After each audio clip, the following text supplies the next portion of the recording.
अस्सलाम वालेकुम। Programme live at 5 में खुशामदीद। मैं हूं शेर दिल खान। प्रोग्राम में शामिल होती हैं अहम खबरें और हासिल करते हैं उन पर तज्जिया। लेकिन सबसे पहले नजर डाल लेते हैं आज की टॉप स्टोरीज पर। सबसे पहले बात करेंगे वजीर आजम पाकिस्तान इमरान खान अपनी तमाम मसरूफियात तरक करके आज़ाद कश्मीर का विजिट किया आज उन्होंने, और उन्होंने CMH मुजफ्फराबाद में जख्मियों की इयादत की जो बर्फानी तोदा गिरने से जख्मी हुए थे। साथ ही साथ आपको बताएं मुल्क भर में बारिश और बर्फबारी के नतीजे में 97 अफराद जाँ भाग हो चुके हैं।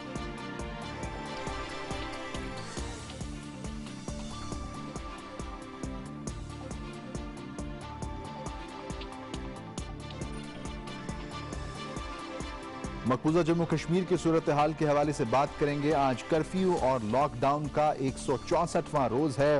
वजीर खारजा शाह महमूद कुरैशी अक़वाम मुत्तहिदा के रहनुमाओं से मुलाकात के लिए एक रोज़ा दौरे पर न्यूयॉर्क रवाना हो गए हैं और वहाँ पर वो अमरीकी क़यादत से मुलाकात करेंगे और अक़वाम मुत्तहिदा को एक बार फिर कश्मीर के मसले के हवाले से आगाह करेंगे।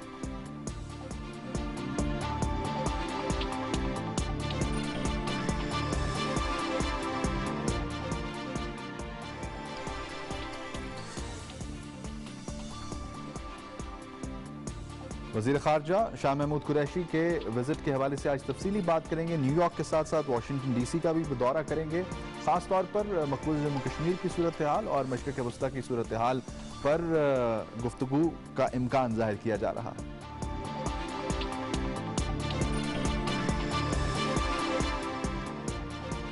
वज़ीर आला खैबर पख्तूनख्वा का ट्रैफिक पुलिस के टिकटिंग के चालान सिस्टम का इफ्तिताह आज उन्होंने किया है। इसकी क्या तफसील है आज के प्रोग्राम में शामिल होगी।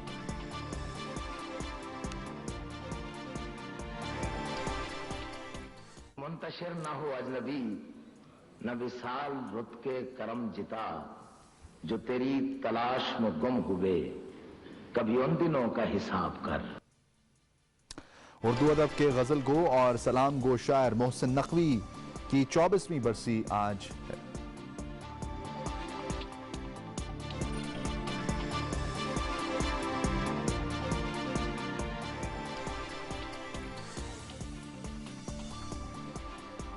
बांग्लादेश की टीम 2 मरहलों में पाकिस्तान का दौरा करने पर रज़ामंद हो गई है। इस अहम खबर पर बात करेंगे। साथ ही साथ आपको ये भी बताएं कि ICC की one day team of the year में बाबर आजम जगह बनाने में कामयाब हो गए हैं, लेकिन सालाना अवार्ड्स में कोई भी पाकिस्तानी मौजूद नहीं है। इस पर हम बात करेंगे।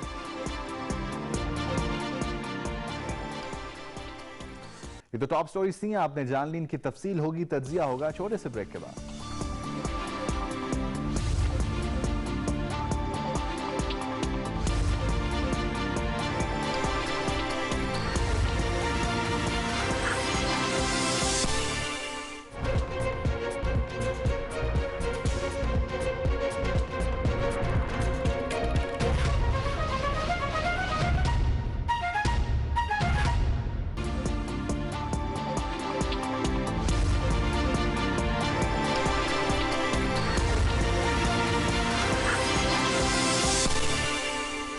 ब्रेक के बाद खुशामदीद। सबसे पहले बात करेंगे सबसे बड़ी खबर। वज़ीर आज़म पाकिस्तान तमाम तर मसरूफियात तरक करके पहुंचे मुजफ्फराबाद, जहां पर नीलम में बर्फानी तोदा गिरने से जो जख्मी हुए थे अफराद उनकी इयादत की और तमाम तर जो इस वक्त रेस्क्यू के ऑपरेशंस हैं उनका भी उन्होंने मुआयना किया है, ब्रीफिंग उनको दी गई है। इस हवाले से हम बात करेंगे। हमारे साथ टेलीफोन लाइन पर मौजूद हैं ब्रिगेडियर काजी वसीमुद्दीन साहब, NDMA के स्पोक्स पर्सन हैं। बहुत शुक्रिया ब्रिगेडियर साहब, आपने हमें ज्वाइन किया। 97 अफराद कुल पूरे पाकिस्तान में जाँ भाग हुए हैं इस मौसम की वजह से, बर्फबारी और जो बारिश हुई है और छतें गिरी हैं और दीगर जो वाक़यात हैं। ख़ास तौर पर मैं सबसे पहले चाहूँगा नीलम में जो वाक़या अफसोसनाक हुआ है उसके बाद अब तक की क्या सूरत हाल है, कितने वहाँ से ज़ख्मियों को निकाला गया है, रेस्क्यू ऑपरेशन वहाँ पर क्या इस वक्त किस फेज़ में है? अस्सलाम वालेकुम जी। जी वालेकुम। जो नीलम का था वहाँ से 7 जो जख्मी थे उनको नीचे लाया गया था, जिनमें से 4 को मुजफ्फराबाद शिफ्ट किया गया। ठीक है। इसके अलावा वहाँ पे पूरे नीलम और उसके पूरे इलाके में जो इस वक्त अमवात हैं वो 76 हैं। ठीक। और बाकी पूरे AJK में 53 लोग जो हैं वो जख्मी हैं। अच्छा, तो ये जो अभी सिलसिला जारी है लाशें निकालने का, इस हवाले से क्या अपडेट है आपके पास? अ, जो जितनी हुई थी वो तो निकाल ली गई थी। कल शाम के टाइम हेलीकॉप्टर की सॉर्टीज गई थी जिनमें उनको दफन करने के लिए कफन भी भिजवाए गए थे। ठीक है। आज सुबह भी 2 सॉर्टीज भिजवाई गई जिसमें राशन और बाकी जो जरूरी सामान है, गर्म कपड़े, कंबल और टेंट्स वगैरह वो भिजवाए गए। ठीक है। उसके बाद जो है वो मजीद फ्लाइट से ही जा सकी क्योंकि वहाँ का वेदर एक दफा फिर खराब हो गया। सही। तो इस वक्त तक की ये रिपोर्ट है। तो ब्रिगेडियर साहब ये बताएगा कि अब तक जो मुतासरा अफराद हैं उनकी तादाद कितनी है? क्या कोई कैंप्स लगाए गए हैं जहां पर ये सामान उनको फराहम किया जा रहा है? क्योंकि बहुत से ऐसे भी हैं जो जिनके घर इसमें मुनदम हो गए हैं, तो किस तरह उनको फैसिलिटेट किया जा रहा है, किस तरह उनको रिलीफ फराहम किया जा रहा है? सबसे जो बड़ा मसला जो फेस हो रहा है वो ये है कि ग्राउंड से रास्ता नहीं है, बर्फ इतनी ज्यादा पड़ी हुई है कि ट्रैक अभी तक नहीं खुल सका है। ठीक। तो जितनी भी जो रिलीफ की चीजें हैं वो हेलीकॉप्टर्स के जरिए ही पहुंचाई जा रही हैं। ठीक। तो इस सिलसिले में टेंट्स भिजवाए गए थे, कंबल भिजवाए गए हैं, खाने पीने की अशिया हैं, गर्म कपड़े हैं, दवाइयां हैं, फर्स्ट एड किट्स हैं। तो ये सारा सामान कल और आज सुबह हेलीकॉप्टर्स के जरिए आर्मी के ये भिजवाया गया। ठीक है। अच्छा ब्रिगेडियर साहब, ओवरऑल पूरे पाकिस्तान की हम बात करते हैं और नेशनल डिजास्टर मैनेजमेंट अथॉरिटी जो है वो हर वक्त तैयार रहती है और जहां भी कोई इस किस्म की सूरत हाल दरपेश होती है वहां पर फैसिलिटेट करती है। 76 आपने कहा कि कैजुअलिटीज़ हुई हैं इस बर्फानी तोदे में। इसके अलावा मुल्क भर से बहुत सी इतलात मौसूल हो रही हैं और इतलात के मुताबिक कुल 97 अफराद इसमें जाँ भाग हुए हैं। तो बाकी जहां पर ये छतें गिरी हैं या इक्का दुक्का वाकयात रिपोर्ट हुए हैं, वहां पर किस तरह रिलीफ ऑपरेशन इस वक्त किया जा रहा है और उनको फैसिलिटेट किया जा रहा है? मैं बलोचिस्तान के हवाले से बात करना चाहूँगा। जो सूबे हैं उनकी अपना जो है वो प्रोविंशियल डिजास्टर मैनेजमेंट अथॉरिटीज हैं जी। वो माशाल्लाह बहुत जबरदस्त काम कर रही हैं। मैं यहाँ पे उनको खराज तहसीन भी देता हूँ कि उन्होंने ना सिर्फ लोगों को रेस्क्यू किया बल्कि जहाँ जहाँ जो रिक्वायरमेंट थी उनको भी पूरा किया। रोडे खुलने में भी उनका बड़ा एक जो है वो किरदार रहा है। ओवरऑल जो अभी तक कैजुअलिटी की स्टेट है, ये जो जहाँ बहक हुए हैं वो 100 लोगों की है मेरे पास जी अभी तक, और 90 जख्मी पूरे पाकिस्तान से। ठीक है। और मैं आखिर में आपसे जानना चाहूँगा कि जैसे ही मौसम बेहतर होता है, स्पेसिफिकली जो एक बड़ा डेथ टोल है 76 अफराद की हलाकत के हवाले से, इनके तदफीन का, इनके जो बाकी मामलात हैं उसके लिए भी कोई फैसिलिटेट किया जाएगा? अगर हेली सर्विस चाहिए है या कुछ और फैसिलिटेट वहाँ पर लोगों को करना है, तो जब तक मौसम ख़राब है तब तक ये हॉल्ट रहेगा ऑपरेशन, आप समझते हैं? जब तक मौसम खराब है तब तक तो जाहिर है हेलीकॉप्टर नहीं जा सकता, लेकिन चूंकि मैं आज मुजफ्फराबाद से होकर आया हूँ तो वहाँ पे लोग हैं जो कि लिस्ट वगैरह बना रहे हैं कि कुछ लोग ऐसे हैं जिनको जो वहाँ के रहने वाले हैं और वो जाना चाहते हैं उधर, तो इंशाल्लाह एनडीएमए जो है वो उनको फैसिलिटेट करेगा आर्मी के हेलीकॉप्टर्स में ले जाने के लिए भी, ताकि ये जो वहाँ अपने तदफीन वगैरह करना चाहते हैं या बाकी अपने जो प्यारे हैं उनको मिलना चाहते हैं वो भी वहाँ पे पहुँच सके। आपकी एफर्ट्स काबिल सताइश हैं, बहुत शुक्रिया। एनडीएमए के स्पोक्स पर्सन हमारे साथ मौजूद थे ब्रिगेडियर काजी वसीमुद्दीन, और तफसील से जो ऑपरेशन इस वक्त एनडीएमए कर रहा है उसके हवाले से उन्होंने आगाह किया। बाकी सूबों में पीडीएमए यानी प्रोविंशियल डिजास्टर मैनेजमेंट अथॉरिटीज़ जो हैं वो काम कर रही हैं, लेकिन सबसे ज़्यादा नुकसान नीलम में हुआ है जहाँ बर्फानी तोदा गिरा और उसके नतीजे में अब तक की इतलात के मुताबिक, जैसा ब्रिगेडियर साहब बता रहे थे, 76 अफराद जाँ बहक हुए हैं। कुछ जख्मियों को निकाल के अस्पताल भी मुंतकिल किया गया। आज वज़ीर आज़म पाकिस्तान ने अस्पताल का भी दौरा किया मुजफ्फराबाद में, तमाम मसरूफियात को तरक करके, और वहाँ पर जख्मियों की इयादत की। इस पर बात करेंगे। नवीद अजहर पाकिस्तान टेलीविजन के नुमाइंदा मौजूद रहे इस मौके पर वज़ीर आज़म पाकिस्तान के साथ, उन्होंने कवर किया है ये जब उनका ये विजिट हुआ मुजफ्फराबाद का। उनसे हम तफसील जानते हैं। नवीद, बहुत शुक्रिया आपने ज्वाइन किया। बताएगा क्या आज अपडेट्स रही? वज़ीर आज़म पाकिस्तान पहुंचे, जख्मियों की इयादत की? जी शेजुल, जैसा आपको मालूम है कि पिछले गुज़श्ता कुछ दिनों से ये जो बर्फबारी का सिलसिला है, और खास तौर पर ये कि पहाड़ी इलाकों में तारीखी तौर पर ये जिक्र किया है कि पिछली तकरीबन 1.5 से 2 दहाई की ये तारीखी इस दफा बर्फ जो है वो पड़ी है जी। उसकी वजह से बर्फानी तोदा भी गिरा नीलम वैली में, और उससे भी काफी खासा जानी नुकसान हुआ, और उसके अलावा भी बारिशों से और ओवरऑल जो मसाइल थे उसकी वजह से यानी जानी नुकसान के अलावा लोग जख्मी भी हुए। तो वजीर आजम का आज का मुजफ्फराबाद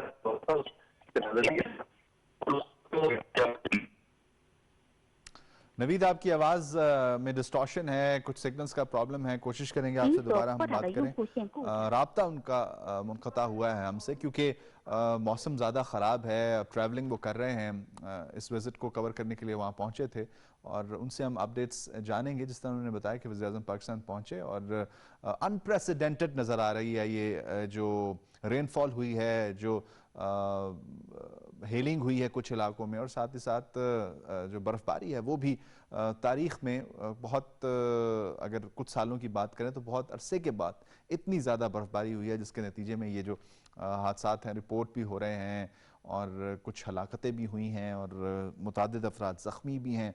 कोशिश यही की जा रही है कि एज सुन एज़ पॉसिबल इनको रिलीफ फराहम किया जाए क्योंकि ऐसे सख्त मौसम में काफ़ी मुश्किल होता है सर्वाइवल अगर घर ना हो और अगर खाने पीने की अशिया ना हो, कंबल ना हो, दीगर सामान ना हो, तो ये कोशिश की जा रही है कि ये फराहम किया जाए और जो ज़ख्मी हैं उनको फ़ौरी तौर पर तिब्बी इमदाद भी दी जा रही है। वज़ीर-ए-आज़म पाकिस्तान ने आज मुज़फ़्फ़राबाद का दौरा किया, नुकसानात के हवाले से वज़ीर-ए-आज़म पाकिस्तान को ब्रीफ भी किया गया है और वज़ीर-ए-आज़म पाकिस्तान ने हिदायत की है कि जल्द अज़ जल्द जो रिलीफ एंड रेस्क्यू ऑपरेशन है इसको मुकम्मल किया जाए और इस आगे भी इस पर नज़र रखी जाए क्योंकि मौसम अभी सर्दी का बाकी है। एक दफ़ा फिर हमें नवीद ने ज्वाइन किया। नवीद, मुझे आपकी आवाज़ सही तौर पर नहीं आ रही थी, आप कंटिन्यू कीजिएगा जहाँ से आप कह रहे थे। एक्चुअली हम ट्रेवल कर रहे हैं, शायद इस वजह से हो रहा था।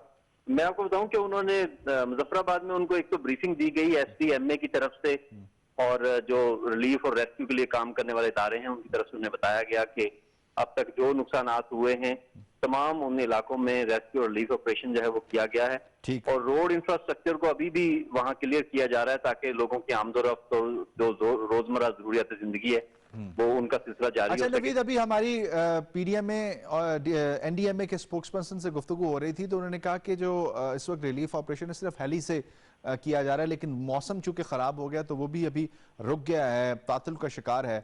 तो जो सड़कों का इस वक्त सूरत हाल है, आपने वहाँ पे ट्रैवल किया तो मुजफ्फराबाद से आगे नीलम तक कितना काम तेजी से हो रहा है कि इस ज़मीनी राब्ते को बहाल किया जाए और इस ऑपरेशन को रिलीफ के दोबारा शुरू किया जाए?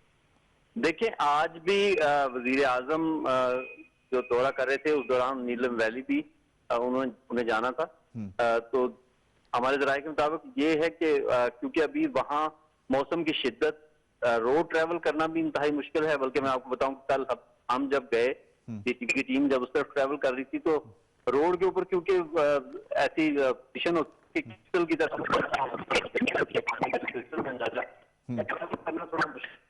ठीक है, बहुत शुक्रिया। हमारे साथ मौजूद थे नवीद अजहर और आवाज़ उनकी एक दफ़ा फिर डिस्टॉर्ट कर गई है, ट्रैवलिंग वो कर रहे हैं, मौसम शदीद है तो हम अपडेट्स का सिलसिला जारी रखेंगे, आगाह रखेंगे आपको इस रिलीफ एंड रेस्क्यू ऑपरेशन के हवाले से आगे बढ़ेंगे और अब बात करेंगे मकबूजा जम्मू कश्मीर की सूरत हाल के हवाले से। एक तरफ आज़ाद कश्मीर में हलाकतें रिपोर्ट हो रही हैं शदीद सर्दी की वजह से, दूसरी जानिब मकबूजा जम्मू कश्मीर में इसी शदीद सर्दी में पूरी की पूरी जो कश्मीरी आवाम है वो एक जेल के अंदर कैद है। आज 164वां दिन हो चुका है और मकबूजा जम्मू कश्मीर में लोग इस शदीद सर्दी में, इस शदीद मौसम में घरों में महसूर हैं। मुतादिद हलाकतें भी रिपोर्ट हो चुकी हैं, मुतादिद कश्मीरी इस सर्दी की शिद्दत की वजह से शहीद हो चुके हैं और अभी कुछ देर पहले खबर आई है कि काबिज़ भारतीय फ़ौज ने एक और कश्मीरी नौजवान को शहीद कर दिया है। तो ये सिलसिला तो जारी है इस सख्त मौसम में और बैनुल-अक़वामी जो कम्युनिटी है उसका ज़मीर अभी तक खामोश है। और दूसरी जानिब जो हम बात कर रहे हैं वज़ीर ख़ारजा शाह महमूद कुरैशी की, तो वो इस मौके पर जा रहे हैं न्यूयॉर्क और साथ ही साथ उन्होंने वाशिंगटन का दौरा भी करना है। और ये भी आपको बताएं कि सलामती कौंसिल में कश्मीर के हवाले से डिस्कशन भी एक्सपेक्टेड है कि होगी, जिसके लिए वज़ीर ख़ारजा शाह महमूद कुरैशी अक़वाम मुत्तहिदा के जो सेक्रेटरी जनरल हैं एंटोनियो गुटेरेस उनसे भी मिलेंगे और दीगर उनकी मुलाकातें भी इस दौरे में जारी रहेंगी। अमरीकी क़यादत से भी वो वाशिंगटन DC में मुलाकात करेंगे क्योंकि इस वक्त इस रीजन में जो बड़े मसाइल हैं उससे पाकिस्तान सबसे ज़्यादा मुतासर होता हुआ नज़र आ रहा है। दाएं जानिब हम देखें तो हमें कश्मीर की सूरत हाल नज़र आती है, बाएं जानिब हम देखें तो हमें अफ़गानिस्तान की सूरत हाल नज़र आती है और फिर उसके साथ ही ईरान के अंदर भी कशीदगी की सूरत हाल इस वक्त नज़र आती है कि अगर मामलात को कंट्रोल ना किया गया, बातचीत ना की गई तो ये एक दफ़ा फिर ख़ित्ता जो है वो जंग की लपेट में आ जाएगा और उससे पाकिस्तान की जो उभरती हुई मईशत है वो ख़तरे में पड़ जाएगी और जो अफ़गान पीस प्रोसेस है वो भी ख़तरे में पड़ जाएगा, जो अफोर्ड नहीं कर सकती ना सिर्फ पाकिस्तान बल्कि दीगर जो बड़ी ताकतें इस रीजन की वो अफोर्ड नहीं कर सकती। तो वज़ीर ख़ारजा शाह महमूद कुरैशी इसको एक्टिवली परसू कर रहे हैं। पहले उन्होंने विज़िट किया ईरान का, फिर उसके बाद उन्होंने विज़िट किया सऊदी अरब का, फिर वो ओमान गए हैं और अब वो न्यूयॉर्क और वाशिंगटन जा रहे हैं ताकि वहाँ पर जो लीडरशिप है उनको भी ऑन बोर्ड लिया जाए इस पूरी सूरत हाल में। कश्मीर के हवाले से जो मसला है, अक़वाम मुत्तहिदा को एक दफ़ा फिर उनकी जो रिस्पॉन्सिबिलिटी है उससे वो आगाह करना चाहते हैं, बताना चाहते हैं कि अक़वाम मुत्तहिदा का ये रोल है, क्योंकि अक़वाम मुत्तहिदा की करारदादों के मुताबिक ही कश्मीर के मसले का हल मुमकिन हो सकता है। और जो इस वक्त वहाँ पर इंसानी हुकूक की खिलाफ वर्जियाँ हो रही हैं उस पर भी को एक्टिवली पार्टिसिपेट करना होगा। एक इंसानी अलमिया है, 164 दिनों से लोग घरों में बंद हैं, कैद हैं, महसूर हैं, लोग अपनी ज़िंदगियों को जिस तरह इस सख्त मौसम से बचाना चाहते हैं वो मुमकिन नहीं हो पा रहा, जिसकी वजह से ना जाने कितनी हलाकतें हो चुकी हैं जो अब तक मीडिया वहाँ पर एक्सेसिबल नहीं है, वहाँ से कोई राब्ता नहीं है। चंद एक रिपोर्ट्स जो हैं वो सामने तो आती हैं लेकिन वो एक मुकम्मल अहाता नहीं कर सकती पूरी सूरत हाल का कि वहाँ पर लोगों की ज़िंदगियों में इस वक्त क्या मसाइल दरपेश हैं, किस तरह वो सरवाइव कर रहे हैं इस सख्त मौसम में। तो ये वज़ीर ख़ारजा शाह महमूद कुरैशी की भरपूर कोशिश होगी कि इस दौरे के दौरान वो जारी रखें वो सफारतकारी जिसकी वजह से ये तमाम तर मामलात मुमकिन हो पाएँ। यहाँ लेंगे एक ब्रेक और ब्रेक से जब वापस आएंगे तो कश्मीर के हवाले से बात करेंगे, साथ ही साथ जो न्यूयॉर्क का विज़िट है उनको भी हम डिस्कस करेंगे।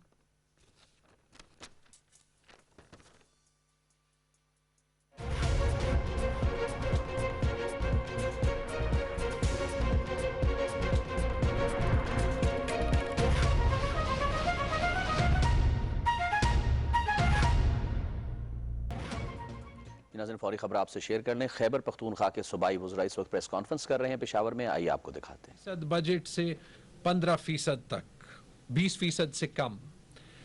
करंट बजट में सैलरी और पेंशन जो कि तकरीबन 40% होते थे वो 40 से 51% तक बढ़े। पेंशन की एवरेज ग्रोथ रेट, बजट की एवरेज ग्रोथ रेट 6 या 7% थी, पेंशन की एवरेज ग्रोथ रेट 12% थी। पिछले साल में पेंशन्स जो है वो 50 बिलियन से तकरीबन 70 बिलियन तक गए, तकरीबन 20% की पेंशन्स में ग्रोथ आई। तो हमने ये डिफाइन करना था कि हम कहाँ पे, और मुल्क भी मुश्किल हालात के थ्रू जा रहा था, कि कहाँ पे हम वो पॉलिसी जो दुनियावी बेस्ट प्रैक्टिस के भी साथ अलाइंड हो, हम वो सेविंग कर सकते हैं ताकि हम डेवलपमेंट को ज़्यादा पैसे दें, ताकि हम जो है ज़्यादा स्कूल बनाएं, ज़्यादा रूरल रोड्स बनाएं, हॉस्पिटल्स में इन्वेस्टमेंट करें।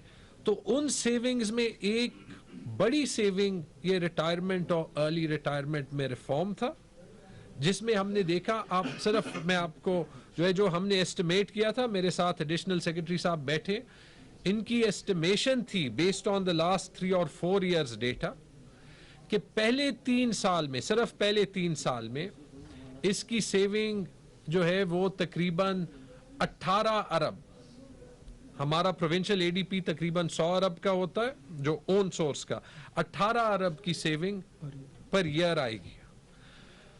पिछले महीने में जो हम अपनी क्योंकि, और क्यों आएगी, क्योंकि एक तो 3 साल जो है वो पेंशन पेमेंट्स में रिडक्शन आती है, और एक मिसकंसेप्शन है कि वो सारे एक साल में आएंगे, नहीं, वो परमानेंट रिडक्शन।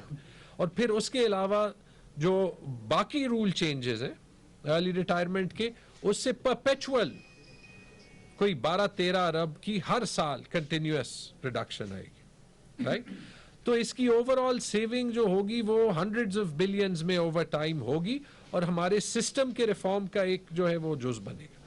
तो दिस इज वेरी इंपॉर्टेंट कि उसकी सेविंग की बेनिफिट, वो सेविंग भी आप देख रहे हैं, मैं आपको ये कह सकता हूं, हम अभी अपनी सारी फाइनेंशियल मैनेजमेंट एक मॉडल के थ्रू करते हैं, और दिसंबर में जो हमारी पीक पेंशन पेमेंट थी उससे एग्जैक्टली 1.5 अरब रुपए की बचत 1 महीने में, और सबको हम फुल पेंशन दे रहे हैं, कोई उसमें डिले नहीं क्योंकि सारा कंप्यूटराइज सिस्टम है।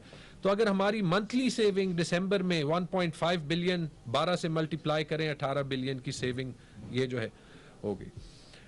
तो ये सेविंग और इसका इम्पैक्ट जो हमने आपको बताया और इंशाल्लाह आपने देखा, वाहिद सूबा है जिसने CNW में, पब्लिक हेल्थ में, इरिगेशन में और कोई 90 प्रायोरिटी प्रोजेक्ट्स को दिसंबर खत्म होने से पहले 100% रिलीजेस किए क्योंकि हमने वो कैश कुशन बनाया।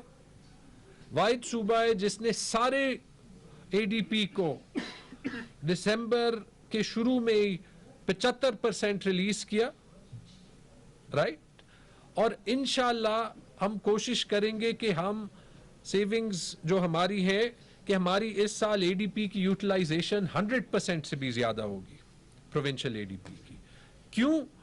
क्योंकि हमने ये स्पेस बनाई है और जो सारी ADP लगती है, और ये भी मैं कहूं कि उस ADP में हमने तकरीबन कोई 30% आपने देखा था जो रैशनलाइजेशन हमने की थी, उसकी वजह से ज्यादा पैसा ADP का उन स्कीम्स पे लग रहा है जिससे गरीब अवाम जो है उनको बेनिफिट आ रहा है, राइट। क्यों? क्योंकि हमने ऐसे फैसले दिए। इस पे बहुत बहस हुई, इस पे ऑब्वियसली जो है, क्योंकि ये एक बड़ा स्टेप था। हमें फख्र है कि पहला सूबा था जिसने वो बड़ा स्टेप लिया। प्राइम मिनिस्टर साहब तक मीटिंग गई। प्राइम मिनिस्टर साहब को हमने जब केस बताया तो उन्होंने कहा कि इसकी वर्किंग हमें दे, और मैं अभी चूंकि वीडियो पे मौजूद है, पिछले इतवार को लाहौर में एक लिटरेरी फेस्टिवल हो रहा था जहां मेरे साथ पंजाब के फाइनेंस मिनिस्टर भी बैठे थे। तो उन्होंने उसमें बताया कि उन्होंने जो अपनी एनालिसिस की है तो उनको भी अभी ये सेविंग नजर आ रही है, और उन्होंने रिक्वेस्ट की कि हमारे लोग उनके साथ मिले और हम जो आगे हमने इम्पैक्ट देखा है वो देखें। खैबर पख्तूनख्वा के सूबाई वज़रा पेशावर में प्रेस कॉन्फ्रेंस कर रहे थे। उनका कहना था कि हम चाहते हैं कि रवां साल पूरा बजट खर्च हो, बजट का बेशतर हिस्सा अवाम दोस्त मंसूबों पर खर्च होना चाहिए। नाज़रीन, आप हमारे साथ रहे, आपका बहुत शुक्रिया।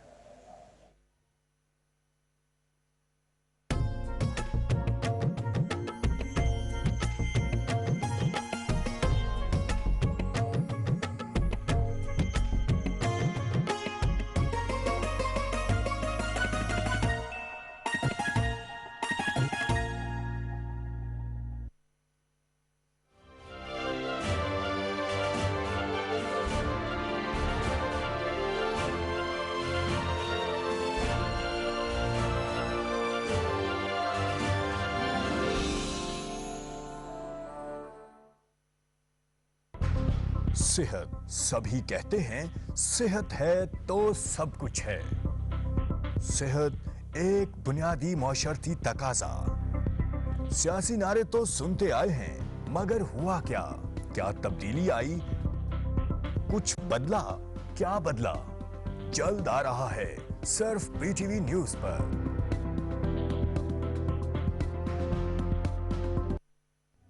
वो कहते हैं आजादी को एक ख्वाब ही समझो। हम कहते हैं हर ख्वाब की एक होती है ताबीर। कश्मीर, कश्मीर, मेरे कश्मीर। छीन ले आंखें मुझसे, ख्वाब तो कैसे छीनेगा। छीन ले आंखें मुझसे, ख्वाब तो कैसे छीनेगा। क्यों तूने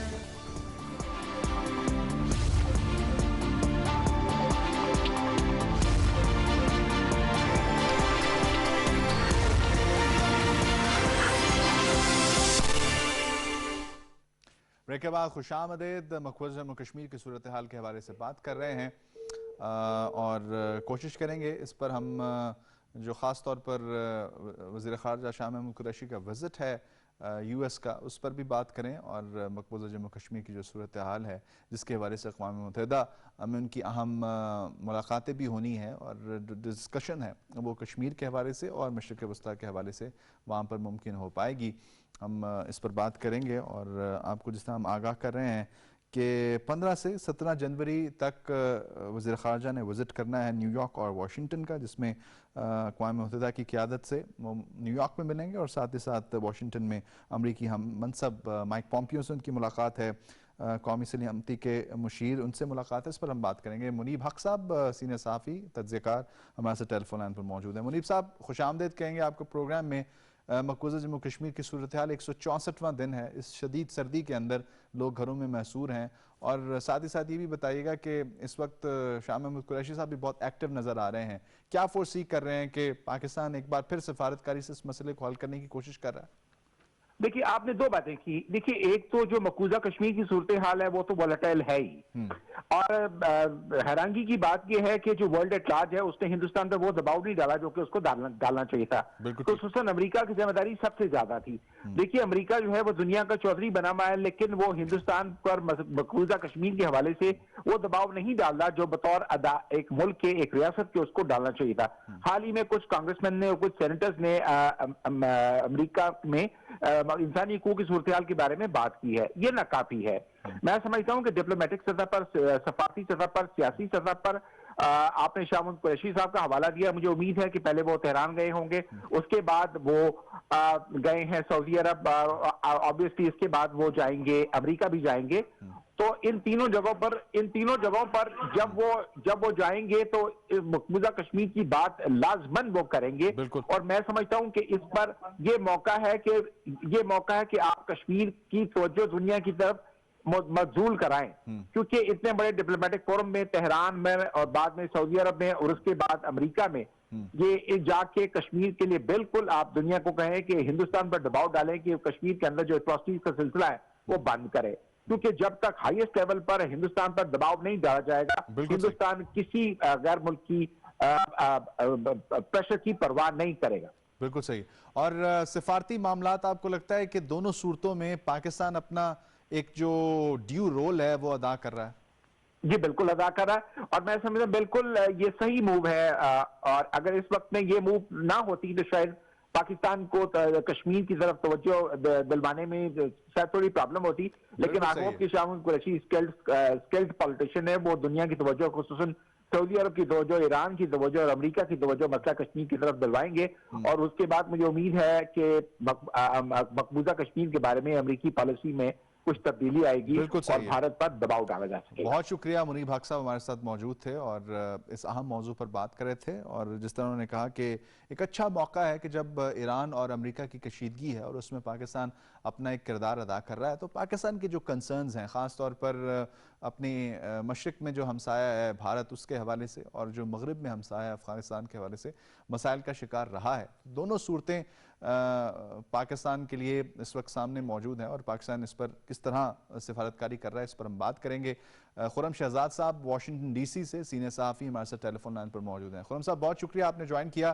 फॉरेन मिनिस्टर शाह महमूद कुरैशी साहब पहुँच रहे हैं जी न्यूयॉर्क, और वाशिंगटन का भी उन्होंने दौरा करना है।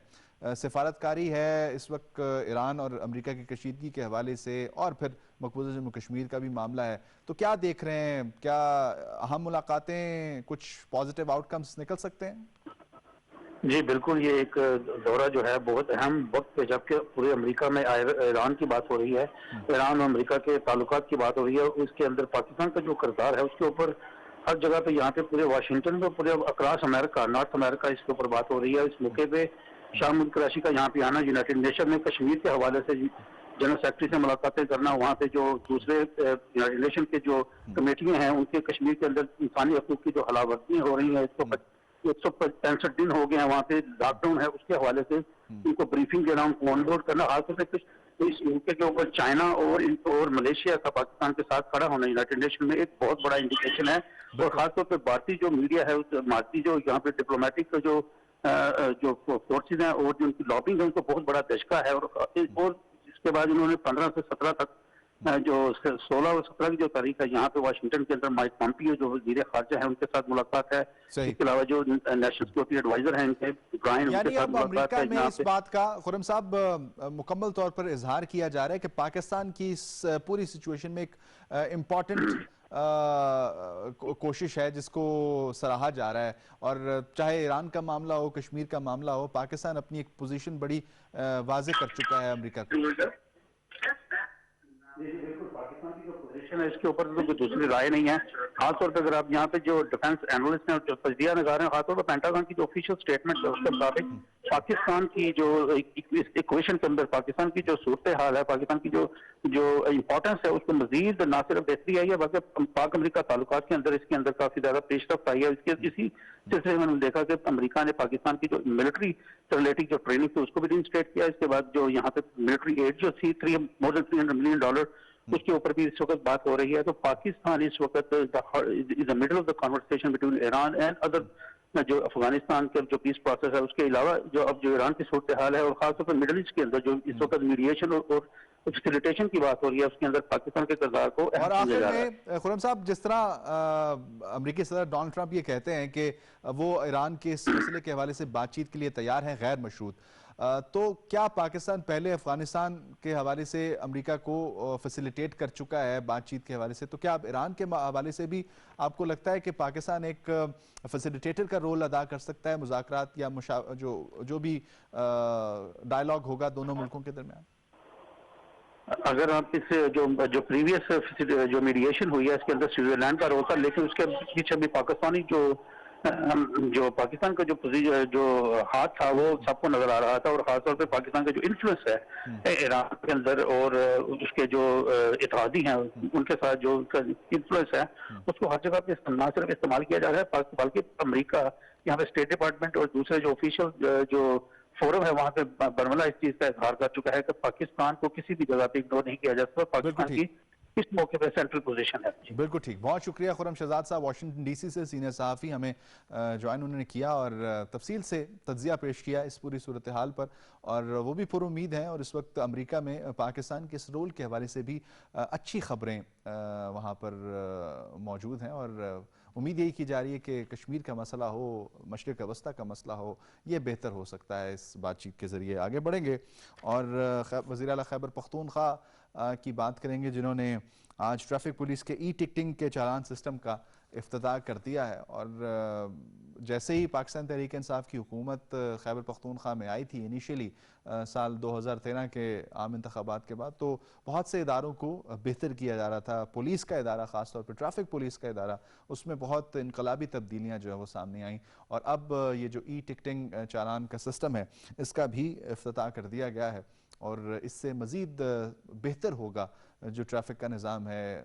पेशावर की हम बात करें, दीगर इलाकों की हम बात करें, पूरे खैबर पख्तूनख्वा की, तो इस सिस्टम को किस तरह आगे बढ़ाया जा सकता है और किस तरह इससे फ़ायदा उठाया जा सकता है कि एक आम सारिफ, एक आम जो शख्स जो सड़क पर ट्रैवल करता है उसके लिए कैसे चीज़ें बेहतर हो सकती हैं। क्योंकि जब तक इस किस्म का निज़ाम नहीं होगा तो ना तो ट्रैफिक का निज़ाम बेहतर हो पाएगा, ना ही एक सोसाइटी के अंदर डिसिप्लिन पैदा हो सकेगा। क्योंकि ट्रैफिक का वो निज़ाम है जिससे किसी भी सोसाइटी का जो डिसिप्लिन है उसको मापा जा सकता है, उसको देखा जा सकता है कि किस तरह ये जो नेशन है, ये कोई भी कौम जो है वो नज़्म ज़ब्त का मुज़ाहरा करती है। तो ट्रैफिक के लिए बहुत ज़रूरी है कि इस किस्म के निज़ाम हों, सज़ा जज़ा का निज़ाम भी हो। जो सड़क पर सही गाड़ी नहीं चला रहा, जो कवानीन की पासदारी नहीं कर रहा, उसके ख़िलाफ़ कार्रवाई भी होनी चाहिए। और अगर उसकी कार्रवाई को स्मूथ भी बनाया जा सकता है, एक अच्छा सिस्टम के तहत उससे चालान भी हासिल किया जा सकता है। ई टिकटिंग के ज़रिए जिस तरह पूरी दुनिया में हम देख रहे हैं कि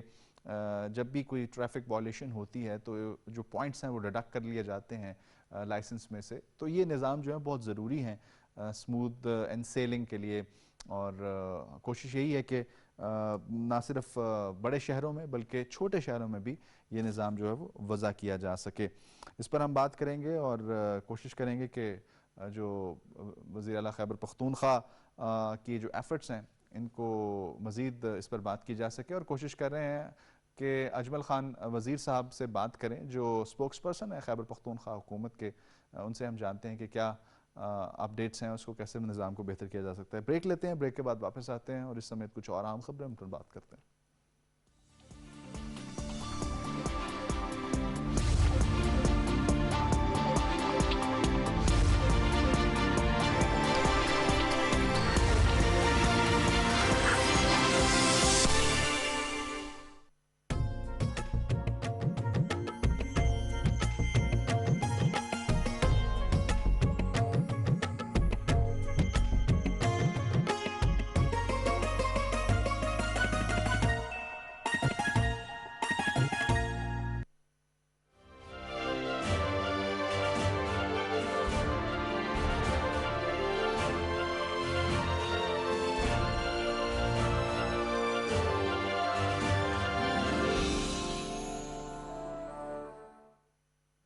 दुनिया में लोग कामयाब होते हैं वो मुश्किल फैसले करके होते हैं। हर स्टेज एक स्टेपिंग स्टोन हो जाता है।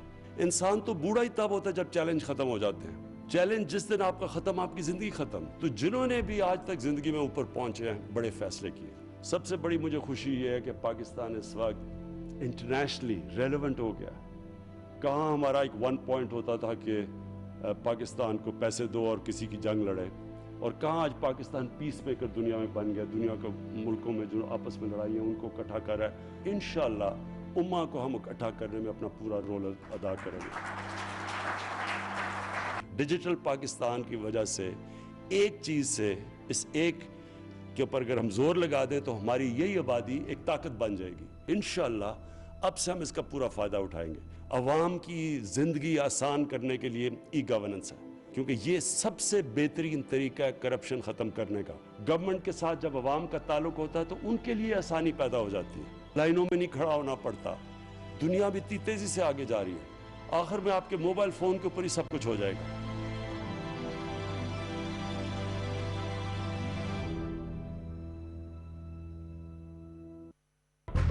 सेहत, सभी कहते हैं सेहत है तो सब कुछ है। सेहत एक बुनियादी मौशरती तकाजा। सियासी नारे तो सुनते आए हैं, मगर हुआ क्या? क्या तब्दीली आई? कुछ बदला? क्या बदला? जल्द आ रहा है सिर्फ पीटीवी न्यूज पर।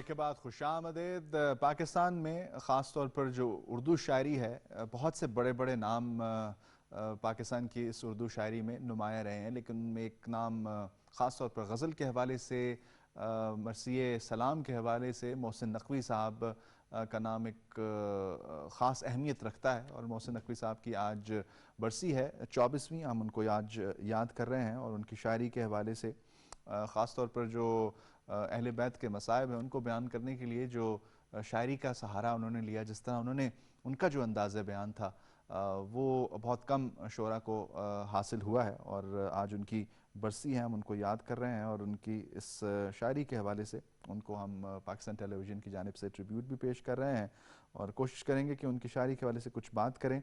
24वीं बरसी है आज उनकी, और एक ख़ास अंदाज़ और जिस तरह उसको उन्होंने बयान किया, मुख्तलिफ अल्फाज के चुनाव के हवाले से अगर बात की जाए तो बड़ा बेहतरीन रहा है, बड़ा ज़बरदस्त रहा है। मोहसिन नकवी साहब की शायरी के हवाले से तो हम बात करेंगे, और ख़ास तौर पर गज़ल जो गोई है वो बहुत ख़ास रही है थ्रू आउट। मोहसिन नकवी साहब थोड़ा कम वक्त में बहुत ज़्यादा काम उन्होंने किया है, और ऐसा काम किया है जो बड़ा इम्पैक्ट रखता है। और जिस तरह वो मुख्तलिफ मुशायरों में अपनी शायरी पढ़ा करते थे, वो भी एक उनको ख़ास मकाम पर पहुंचा देता है, ख़ास तौर पर शायरी के हवाले से अगर बात की जाए। और जिस तरह हमने बात की कि अहले बैत के हवाले से जो उन्होंने शायरी की है वो भी नुमाया है। इफ्तिखार आरिफ साहब पाकिस्तान और दुनिया भर में उर्दू अदब के हवाले से एक बहुत बड़ा नाम हमारे साथ टेलीफोन लाइन पर मौजूद है। इफ्तिखार साहब बहुत शुक्रिया, आपने में ज्वाइन किया। मोहसिन नकवी साहब के हवाले से हम बात कर रहे हैं, आज उनकी 24वीं बरसी है, क्या कहेंगे? मोहसिन नकवी साहब की एक से ज्यादा शख्सियतें हैं। वो बहुत ही अच्छे शायर तो थे ही, और बेहद उम्दा खतीब भी, और उन्होंने गज़ल भी बहुत अच्छी लिखी। ज़ाहिर है आगाज़ में उनकी शोहरत उनकी गज़लों की वजह से हुई, और हमारी बहुत ही मशहूर गुलकाराओं ने उनका कलाम गाया भी और मशहूर भी हुआ। मगर उनकी एक जहद ये भी थी कि उन्होंने रसाई अदब में भी बहुत ही बड़ा कंट्रीब्यूशन है उनका। और उनकी एक किताब है फुरात फ़िक्र, मैं समझता हूँ कि बड़े मर्सिया निगाह जैसे जोश साहब और सैयद आले रजा और नसीम अमरोही मरहूम या मुस्तफ़ा ज़ैदी जैसे उस तरह से मर्सिये तो नहीं लिखे, उस तरह से बड़े मर्सिये तो नहीं लिखे मुसद्दस, मगर जो उनके कसायद थे और जो सलाम थे और बाज़ मनक़बतें उनकी नहायत आला दर्जे की मनक़बतें हैं और बेहद अच्छे खतीब थे, दीनी यानी मसाइल पर गुफ्तगू करते थे और पूरे पंजाब में ख़ास तौर पर सराइकी में भी मजलिसें पढ़ते थे और उर्दू में भी मजलिसें पढ़ते थे। मेरी उनसे दोस्ती ख़ास वजह से थी, वो तरक्की पसंद जो शुअरा थे उनकी सब में उनका शुमार होता है और उन्होंने बाज़ मुज़ाहमती नौइयत की चीज़ें मार्शल लॉ के ज़माने में लिखी और जिनकी वजह से उनको पूरे पाकिस्तान में जाना पहचाना जाने लगा। नहायत खूबसूरत आदमी, नहायत मासूम आदमी और बहुत अच्छी आवाज़ भी अल्लाह ने दी थी, पढ़ते भी बहुत अच्छा थे। मगर मैं समझता हूँ कि उनके साथ हमारे यहाँ तनकीद वालों ने इंसाफ नहीं किया। बिल्कुल सही। उनका हक था कि उनको उन पे मज़ामीन लिखे जाते, उनका काम होता, उनको उन्होंने मजहबी शायरी के खाते में डालकर जो बिलाशुबा आला दर्जे की थी, उनकी गज़लों पर और उनकी नज़मों पर और उनकी जो मुज़ाहमती शायरी थी उससे उसको नज़रअंदाज किया। मैं समझता हूँ इफ्तिखार साहब, आप समझते हैं कि जो एक ऐसे शख्स को जो तरक्की पसंद हो और ख़ास तौर पर मज़हब से थोड़ा सा लगाव भी हो, पाकिस्तान में तनकीद तो उस पर होती है लेकिन उसके अलावा और बहुत से मसाइल का सामना करना पड़ता है। मोहसिन नकवी साहब की हम जिस तरह बात करें, बहुत से और मसाइल का भी उनको शिकार बनाया गया और वो शिकार हुए भी, तो ये थोड़ा सा हमें हमारे मुआशरे में आप समझते हैं थोड़ी बर्दाश्त की ज़रूरत है? और देखिए, ये कहा यह जाता है कि उनको उनके मजहबी अकायद की वजह से शहीद किया गया। बहुत से हमारे ऐसे अदीब और शायर हैं कि जैसे हमारे शबीर हसन रिजवी साहब, प्रोफेसर शबीर हसन रिजवी एक हमारे दोस्त है, जैसे हमारे PTV में हमारे दोस्त थे ऑन मोहम्मद रिजवी साहब। अच्छा, अब जाहिर है कि मेरे तो वो पुराने साथियों में थे, मेरे साथ मेरे वो पहले प्रोड्यूसर थे टीवी के, मैं उनको जानता हूँ। वो एक नहायत हंसमुख मरन इंसान थे, मगर जाहिर है कि वो नमाज रोजा करते थे और मातम मजलिस अपने अकीदे के मुताबिक करते थे। तो जाहिर है कि इतनी रवादारी तो सब में होनी चाहिए कि हर आदमी को अपने अकीदे के मुताबिक जिंदगी गुजारने का हक होना चाहिए। उससे यानी आप उस पर न जाएं उसके अकीदे पर, लेकिन उसका ये हक तो तस्लीम करें कि उसे अपनी जिंदगी गुजारने का हक है। बिल्कुल सही। और ये बहुत ज़रूरत है और हमारे जो अदीब हैं वही ये फ़िज़ा पैदा कर सकते हैं। बहुत शुक्रिया। इफ्तिखार आरिफ साहब हमारे साथ मौजूद थे, पाकिस्तान के नामवर अदीब और शायर, और बात कर रहे थे मोहसिन नकवी साहब के हवाले से और जिस तरह के बर्दाश्त की बहुत ज़रूरत है और उसमें अदब एक अहम किरदार अदा कर सकता है, शायरी, नसर, ताकि एक हार्मनी पैदा की जा सके और किसी को किसी के अकायद की वजह से निशाना जो है वो ना बनाया जाए। इस बात की ज़रूरत है और कोशिश हमारी यही है। आगे बढ़ते हैं और खेल के मैदान में आपको लिए चलते हैं। और बांग्लादेश का टूर तो कंफर्म हुआ है, उसके हवाले से तो आप जानते हैं, लेकिन आज की ताज़ा खबर यह है कि बाबर आजम को ICC team of the year में शामिल किया गया है। और इसी पर बात करेंगे। ICC ने हर मुल्क से 2 ज्यूरिस्ट को लिया था, 2 ज्यूरी मेंबर्स थे, और पाकिस्तान से रमीज़ राजा जो पाकिस्तान के साबिक टेस्ट क्रिकेटर हैं वो थे, और सीनियर सहाफ़ी जो स्पोर्ट्स के हवाले से एक नाम रखते हैं पाकिस्तान में, अब्दुल मोहित साहब, उनको भी शामिल किया गया। वो भी ज्यूरी मेंबर थे और उन्होंने ये अनाउंसमेंट की है कि कौन कौन अवार्ड हासिल कर रहा है और कौन जो है वो टीम ऑफ द ईयर में शामिल है। इस पर हम बात करेंगे। अब्दुल मोहित साहब सीनियर स्पोर्ट्स जर्नलिस्ट हमारे साथ टेलीफोन लाइन पर मौजूद हैं। शाहजी साहब, बहुत शुक्रिया, आपने हमें ज्वाइन किया और आप चूँकि इस ज्यूरी में भी शामिल थे और आपने बहुत से नामों का इंतखाब किया, लेकिन अवार्ड्स के हवाले से कोई पाकिस्तानी सामने नहीं आ सका, लेकिन बाबर आजम कंसेक्टिवली दूसरी बार team of the year ICC की जो उसमें अनाउंस किए गए हैं। जी शेरदिल, बिल्कुल आपने सही कहा। असल में ये एक प्रोसेस होता है फॉर 15-20 डेज, जिसमें सारी उनकी डिटेल्स प्लेयर्स की वो देखी जाती है, प्लेयर्स की परफॉर्मेंस देखी जाती है, और प्लेयर्स जो क्रिकेटर हैं ओवर द ईयर, जो उनका वनडे में, टेस्ट क्रिकेट में या ओवरऑल उनकी जो परफॉर्मेंस है उसको देख के उनके जो एनालिसिस है उनको देख के डिसीजन किया जाता है। मेरी खुशकिस्मती है कि मैं इस जूरी में था और इसमें जिस तरह आपको अभी पता लग गया होगा, बेन स्टोक ने प्लेयर ऑफ द ईयर, जिसको Garry Sobers trophy for the best cricketer of the year award है, वो उसको और वेल डिजर्व्ड जी, उन्होंने वर्ल्ड कप जिताया इंग्लैंड को और मेरा ख्याल है वो वर्ल्ड कप उनके इसी काम आया और उनको बिल्कुल इसमें कोई शक नहीं है, वो डिजर्व करते थे। Test cricketer of the year Pat Cummins, one day cricketer of the year Rohit Sharma, इन दोनों की परफॉर्मेंस आउटस्टैंडिंग है, वनडे में भी और पैट कमिंस की टेस्ट क्रिकेट में भी, कोई शक नहीं है। और चाहर ने जो 6 for 7 लिया था अगेंस्ट बांग्लादेश, आउटस्टैंडिंग परफॉर्मेंस थी, कोई उसमें शक नहीं है कि 6 विकेटें T20 में लेना, 4 ओवर में आप अगर 6 विकेटें लेते हैं तो मेरे ख्याल इससे बड़ी परफॉर्मेंस नहीं हो सकती।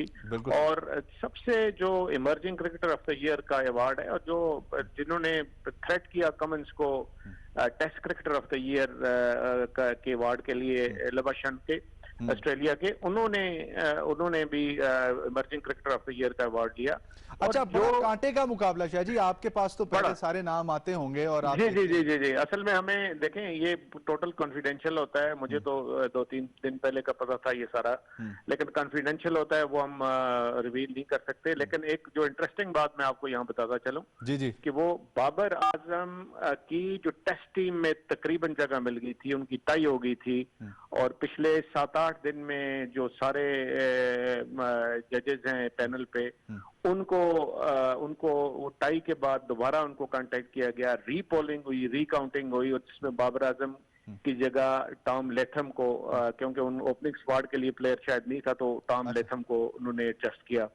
Babar Azam was very much with in the मतलब smelling distance of becoming one of the members of ICC Test Team of the Year Award। लेकिन ICC की वनडे टीम में तो वो शामिल है और एहसास है कि वो टेस्ट में भी ऑलमोस्ट टेस्ट में भी उनकी जगह बन गई थी। अगर आप देखें कि एक अनलकी प्लेयर जो यहाँ टेस्ट टीम में अपनी जगह नहीं बना सका तो वो बाबर आजम ही है, इसमें कोई शक नहीं। बिल्कुल सही। और आखिर में बांग्लादेश का टूर कंफर्म हो गया है, तो अब 2 मरहलों में बांग्लादेश की टीम पाकिस्तान आएगी।